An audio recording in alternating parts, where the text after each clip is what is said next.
여러분 안녕하십니까. 경제현장 오늘 시작합니다. 그동안 지자체마다 기준이 달라서 혼란이 끊이지 않았던 분양가 상한제가 부분적으로 개선됩니다. 정부가 분양가 상한제 심사 기준을 명확히 한 새로운 매뉴얼을 발표했는데요. 고무줄 논란이 계속됐던 분양가 상한제, 과연 어떤 것들이 달라지고 주택 시장에는 어떤 영향을 미칠까요? 여야 대선 후보의 부동산 대책과 함께 자세히 짚어보겠습니다. 유튜브 실시간 댓글로 의견 주시면 토론에 반영합니다. 경제현장 오늘입니다.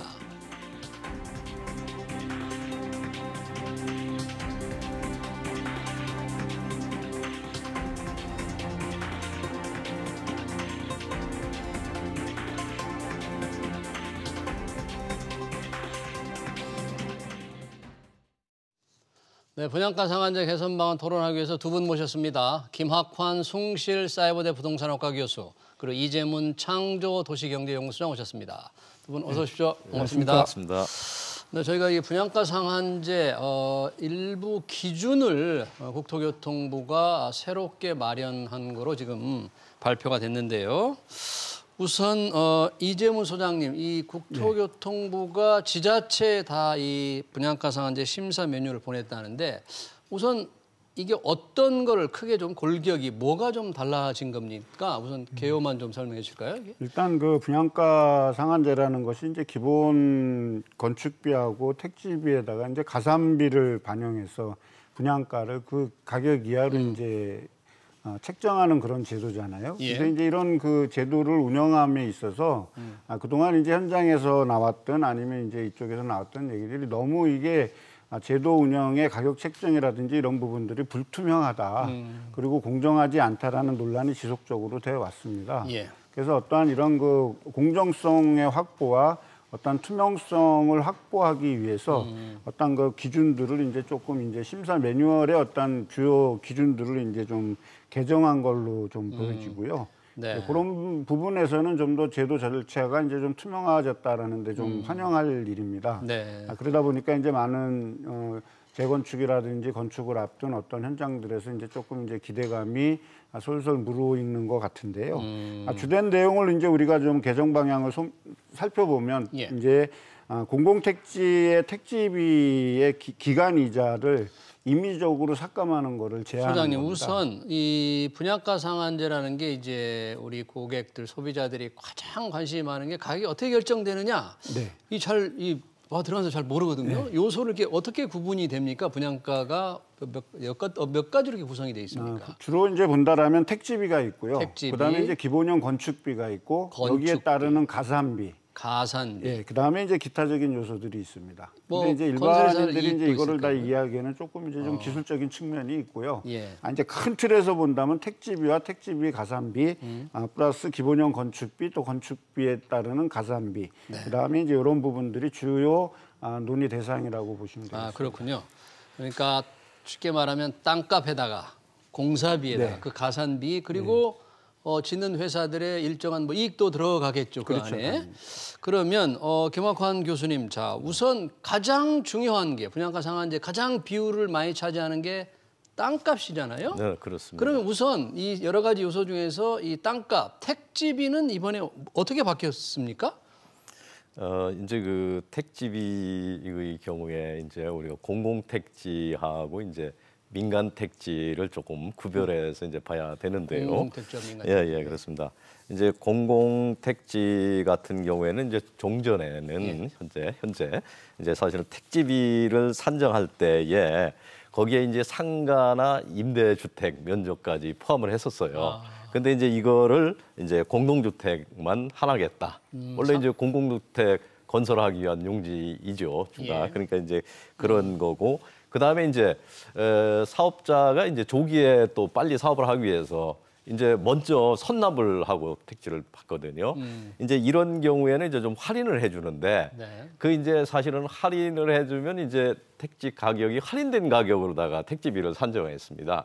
그러면서도 이제 선납을 받기 위해서 이제 돈을 빌리면 그 이자 같은 거는 여기에 가산을 안 해줬거든요. 이자를 좀 예, 그래서 이제 이거를 가산해 주는 거고, 그다음에 이제 민간 택지 같은 경우에 있어서는 이제 이게 이제 좀 어떤 그 부동산은 우리가 이제 입지에 따라서 이게 가격이나 이게 전혀 다르지 않습니까? 예. 근데 이제 이 아파트 같은 경우에도 이제 사실은 그 이 표준지가 이제 좀 여러 개가 있으면 그거와 유사한 것을 표준지로 해서 거기에다가 이제 개별적인 특성을 이렇게 이제 가감할 수 있는 거거든요. 보정을 하게 되는데.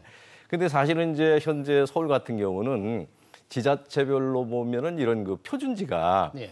한 구에 한 15, 18개 정도 이런 정도밖에 안 됐어요. 그래서 표준지로 이렇게 삼을 만한 것이 상당히 조금 모호하다 이런 얘기죠. 그래서 이제 이런 거를 좀 네. 선정 기준을 좀 명확하게 해서 쉽게 네. 하려고 하는 거고요. 네. 그리고 이제 여기에다가 이제 그 개별적인 이런 요인들 아까 같이 뭐 이제 뭐 강동 같은 경우에는 이제 대단지지 않습니까? 예. 또 이제 교통도 지하철이고 이제 이런 것들을 이제 개별적인 특성을 반영해 주겠다. 네. 이제 이런 거고요. 네. 그다음에는 이제 또 우리가 보통 사업을 하게 되면 조합 같은 경우 재건축은 조합이 하게 되는데 이제 조합에 그 사업비가 있어요. 예. 근데 이 사업비도 보면 이제 택지에 관련된 사업비가 있고 그다음에 건물에 관련된 건축과 관련된 사업비가 있고 또 양자에 공통하는 귀속되는 게 있을 수 있는데 이런 게 사실은 불분명합니다. 그런데 이제 이거를 좀 명확하게 하겠다. 예를 들면 이제 우리가 명도를 한다. 예. 그다음에 이제 어떤 이주 촉진을 위해서 이주비를 준다라든가 예. 뭐 이런 것들이 사실은 그 어디에 귀속돼야 될 부분이냐 사업비로 이런 게 좀 불분명해가지고 예. 이게 이제 공통되는 거다 양자에 택지하고 건물에 이렇게 했는데 이거를 이제 택지비에 귀속되는 걸로 이렇게 이제 명확하게 그렇군요. 좀 해줬다라는 거죠.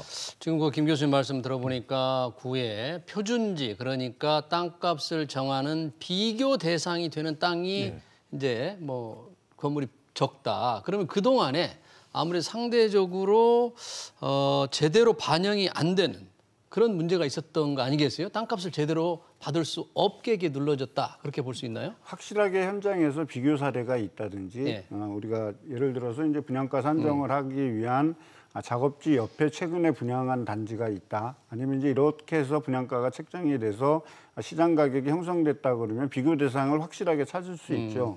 근데 이제 비교 대상에서 만약에 이거를 못 찾게 된다라면 유사 사례를 찾게 되고요. 예. 유사 사례가 없게 된다 그랬을 때 좀 더 영역을 확장해서 이제 그와 유사한 거를 이제 맞추려고 하다 보니까 그것의 어떤 기준이 이 현장에 이제 맞느냐 안 맞느냐의 어떤 논란의 여지를 이제 항상 좀 남겨놓고 있는 겁니다. 예. 그래서 이제 우리가 표준지를 정한 다음에 그 표준지하고 이제 얼만큼 근접성이 있고 이것이 가격이 이제 많은 사람들이 받아들일 수 있는 어떤 기준이 설정됐느냐에 대한 이의 제기가 지속적으로 돼 있었습니다. 예. 이제 그런 부분에 대해서 조금 이제 택지비 같은 경우는 이제 강화를 시켰죠. 네.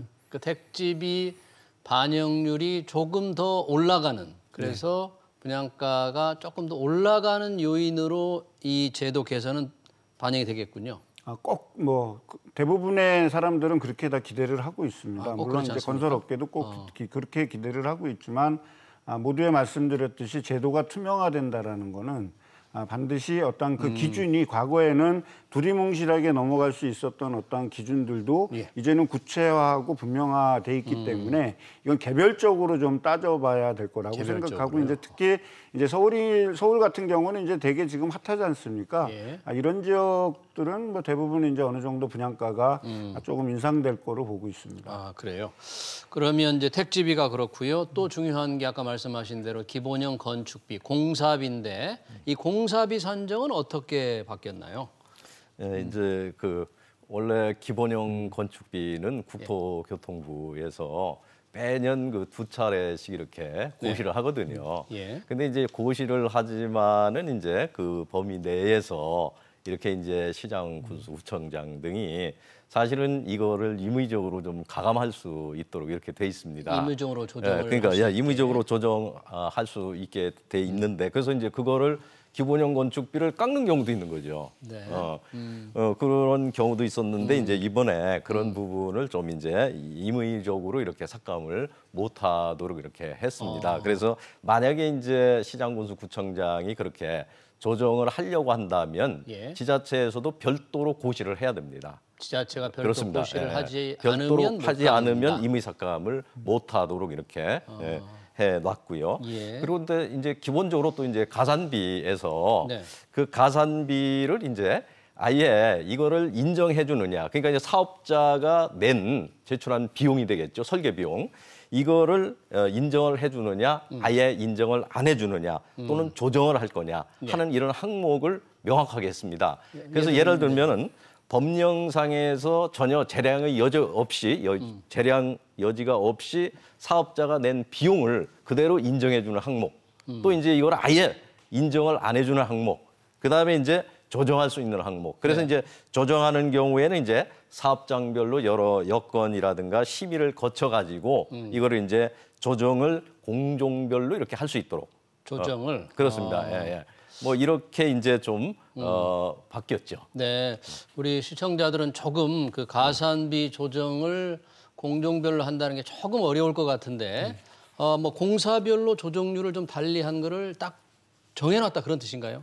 건축비에 대한 어떠한 지금 이제 교수님 예. 말씀하신 어떠한 인정, 불인정 이런 것들은 이제 지자체의 재량 행위를 조금 이제 좀 축소시켰다라고 지자체. 저희가 해석을 하면 됩니다. 예. 그래서 법령상 애초부터 인정을 받는 거는 무조건 인정을 해주고 예. 여기에 지자체의 재량을 반영하지 말라는 것이고요.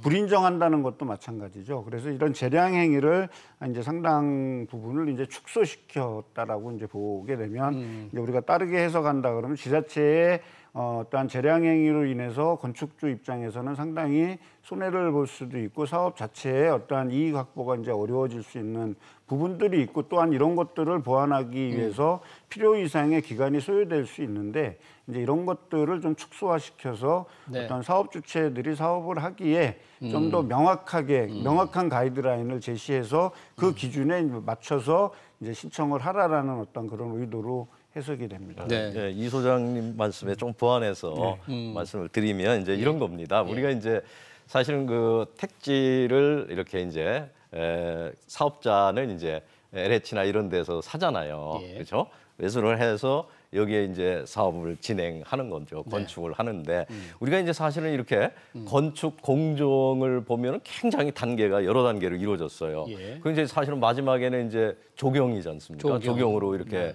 끝나게 되는데 이를테면 이제 토목 건축 같은 경우에 사업자가 여기에 이제 얼마가 든다고 이렇게 냈잖아요. 그러면 이제 이것을 조정을 하는 겁니다. 조정을. 근데 그 조정하는 율을 조정률. 예를 들면 그거를 토목 건축인 경우에는 뭐 81.3%. 딱 정해놓은 거예요. 그렇죠. 조정률을? 그 정도까지만 가능하다. 조정 더 이상 안 되고 이제 뭐 예를 들면 소방 같은 경우에는 90%. 90%. 이렇게 이제 조정할 수 있는 기준을 정해 놓은 거죠. 아, 그렇군요. 네네. 공정별로 구체적으로 이렇게 조정률을 정했다는데 네. 결국 이 고객들 뭐 청약을 받는 사람의 관심은 이렇게 해서 결국 분양가가 얼마나 올라갈까 또는 공급이 늘어날까잖아요. 예. 이번 심사 매뉴얼 이제 새로 만든 매뉴얼에 따르면 우리 소장님 보시기엔 어떻습니까? 가격이 어떻게 되는 거예요? 그래서 더 올라가는 거예요? 아까도 말씀드렸지만 이제 서울 같은 핫플레이스 지역은 어느 정도 이제 인상이 될 거라고 저도 이제 좀 예측을 하고 있습니다. 관심이 많은 곳은 올라갈 네, 것으로. 올라갈 거지만 이제 또 소외된 지역도 분명히 있을 거니까는요. 예. 그 소외된 지역에서의 어떤 이 기준을 적용했을 때 지금까지의 지자체들이 어떤 방식을 통해서 이런 가격을 산정했는지에 대한 부분들이 이제 이제 이번에 구체화되는 거지 않습니까? 그렇다면 이제 그런 부분은 등락이 있을 수 있겠다라고 지금 현재 이제 이 부분을 이제 좀 말씀드릴 수 있을 것 같고요. 결국에 이제 분양가 상한제 매뉴얼을 좀 더 구체화시키고 투명화시킨 거는 이 분양가 상한제 때문에 민간 건설 업체들이 분양을 미루고 어떤 시기 조정을 본다든지 이제 이런 거를 보기 때문에 올해 쉽게 얘기해서 분양이 돼야 되는 물건들이 내년으로 연기되는 어떤 이런 문제점을 좀 해소하자라는 어떠한 이런 부분에서 이제 그 건설업계의 어떤 민원을 받아들여서 아마 조정을 하게 된 것도 이제 주된 요인이라고 본다라면요. 어느 정도 이제 건설사에서 이익 보장이 어느 정도 된다라고 얘기했을 때에는 아마 참여를 하지 않을까 이렇게 생각을 합니다. 예. 그렇기 때문에 이제 요번에 이제 이것이 개정된 매뉴얼을 중심으로 해서 분양가 산정이 돼서 나오는 첫 단지의 예. 가격 방향이 앞으로 이 주택 건설 업체들이 조금 더 시기를 딜레이 시킬 수 있느냐, 아니면 지금 시기를 당겨서 지금 빨리 서둘러서 분양을 해서 어떠한 사업 이익을 현실화하느냐의 어떠한 기로에 있지 않을까 이렇게 좀 생각을 합니다. 네. 공급이 조금 더 원활하게 될 것을 정부도 기대하지만 일반 고객들도 기대할 텐데, 그러면 건설업계 반응은 지금 좀 환영하는 그런 거겠네요? 근데 이제 건설업계 사업자 입장에서는 만족하지 않죠. 만족하지 아예 사업자 입장에서는 분양가 상한제 자체가 네. 이거는 규제다. 그리고 시장 원리에 반한다 이렇게 생각하는 거죠. 분양가 상한제 자체가. 그렇죠. 왜 그러냐면 아무리 뭐 이런 거를 좀 현실을 반영해주고 조정해주고 예측 가능성을 높인다라고 예. 하더라도 예. 어차피 분양가 상한제를 하면은 시가보다 분양가가 낮게 분양이 된다는 얘기예요. 그렇죠. 그러니까 이게 안 맞는다는 얘기죠.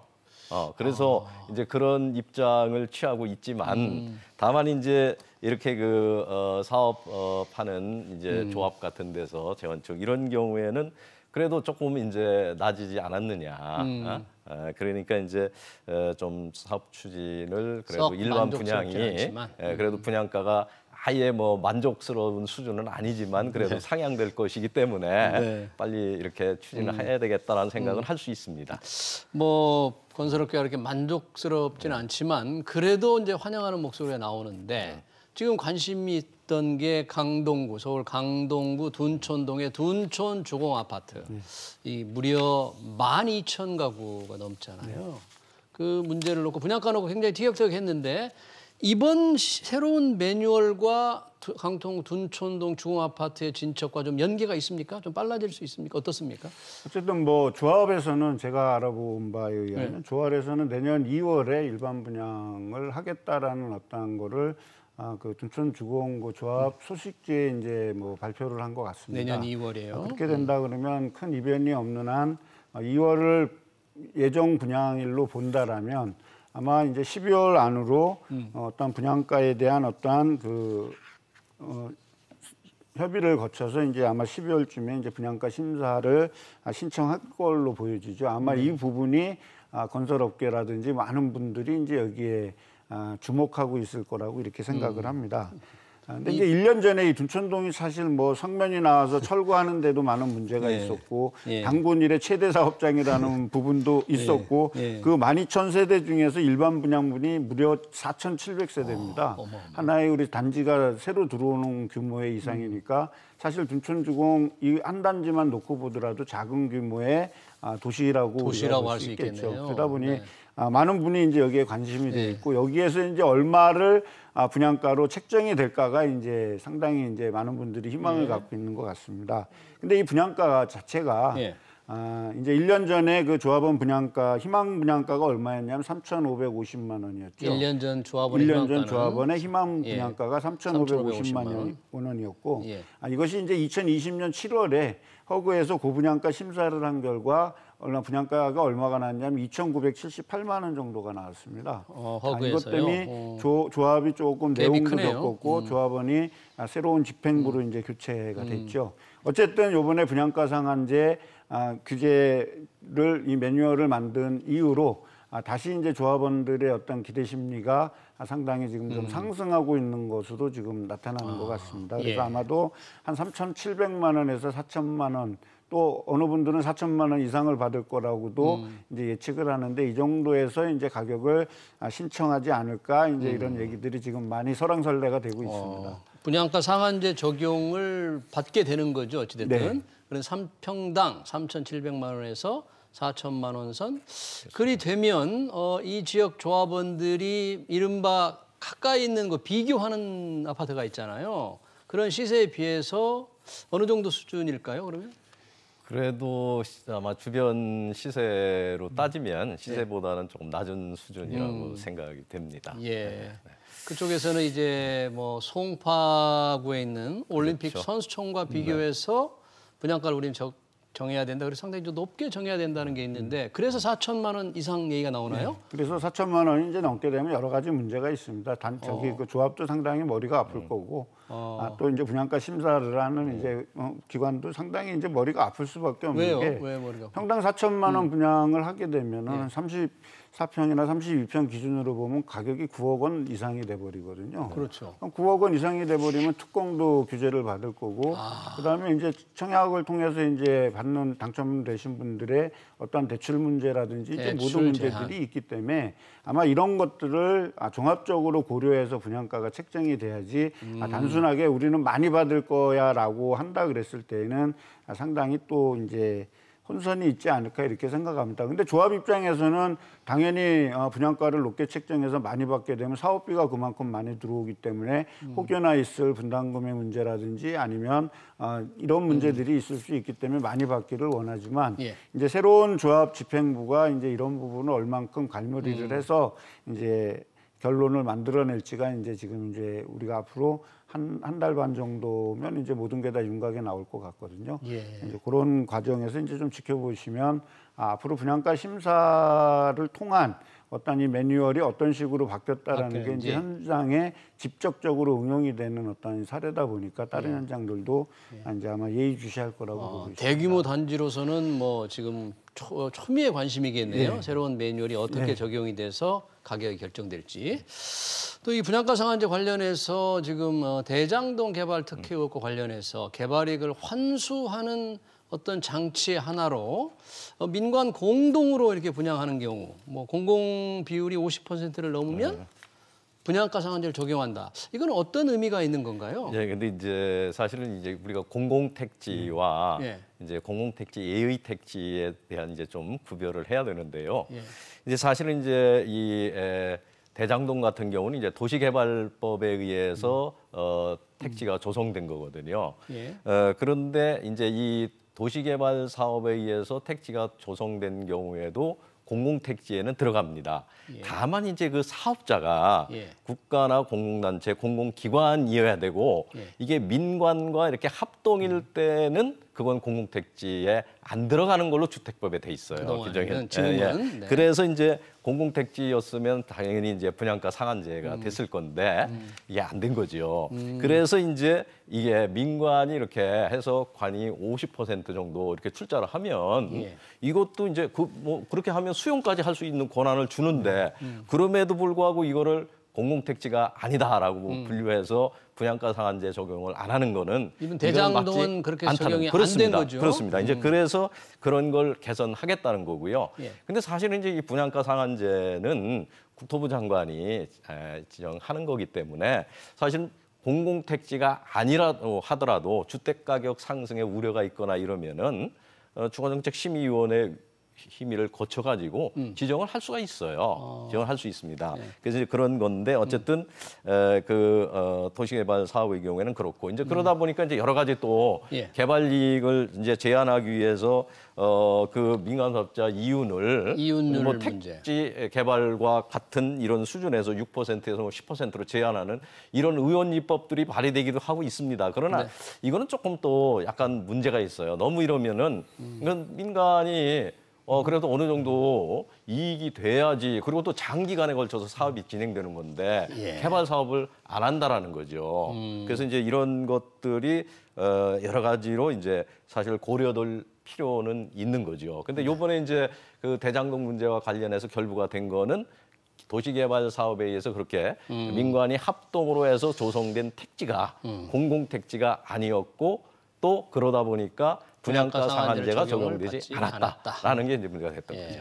이 개발이익 환수 문제는 이렇게 사건이 크게 국민적 관심사가 될 때는 개발이익을 제한하기 위해서 막 법안이 얘기되다가 시간이 조금 지나면 또 공급 확대 차원에서 또 스르르 없어지기도 해요. 그러니까 이게 어떻게 결말을 맺을지는 그동안 계속 관행적으로 이렇게 돼 왔죠. 그래서 좀 안타까운 현실이라고 이제 봐야 되는데요. 물론 이제 국회에서 입법을 하고 뭐를 한다라는 어떤 입법기관으로서의 행위도 되게 중요하지만 사실은 주택법이라든지 이런 부분들은 도시개발법 마찬가지지만 되게 전문성을 요하는 부분입니다. 그러니까 수많은 전문가들이 고민을 하고 이 제도를 어떤 규범화하고 또 국민이 이거를 지켜야 되는 어떤 이런 과정들에가 이것이 거쳐야 되는데 항상 이제 문제가 뭐냐면 어떤 사건이 터지게 되면은 결과를 가지고서 막 그 결과를 맞춘 어떤 입법을 하고 이제 이렇게 만들다 보니까 현실과 저는 항상 괴리가 되는 법이 만들어지지 않나 이렇게